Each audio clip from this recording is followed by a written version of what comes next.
ሰላም ጤና ይስጥልኝ ውድ የአርሰናል ቤተሰቦች፣ ዛሬ የተሰጠ መግለጫ አለ ከአርሰናል ማህበር።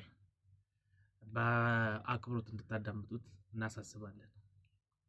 ለመላው የአርሰናል ደጋፊ የተሰጠ መግለጫ።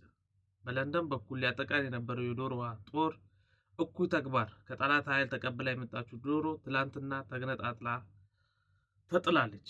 አሁንም አላርፍ ያለችው የሻሼ ኃይል በቼላው በኩል መሳሪያ ስታስተላልፍ ተገኝታለች። አሁን ቀጠናው እንዳይረጋጋ ለምትፈልገው ሻሼ አሁንም የጥቃት በትር በቼላው በኩል ለመስጠት መጥታለች። አሁን የማያዳግም እርምጃ ለመውሰድ ተገደናል። ብርጋዴር ጀነራል ዴክላን ራይስ ይህን ሚሽን ከጀነራል ሚካኤል አርቴታ የተቀበሉ ሲሆን ይህን ሚሽን በአግባቡ እንደሚወጡ ተስፋ እናደርጋለን። ዋንጫችን በተባበረ ክንዳችን። አርሰናል ትስር። እናመሰግናለን።